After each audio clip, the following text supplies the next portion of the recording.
ya. Motor baru. Motor baru lah. Bawa kedai lagi. Bawa kedai? Dengan mancingnya aku dapat beli motor baru. Mesti mahal. Tak ada, mana ada mahal, murah je. Murah? RM50 je. Serius? Aku tak murah. RM50 je, nampak? Macam mana tu?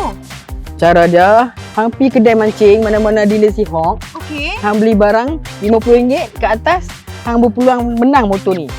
Motor ni je ke? Dah. Bukan setakat motor ni je. Proton Imas, motor 250, barang-barang elektrik, semua peluang hang boleh dapat. Nampak? Wow.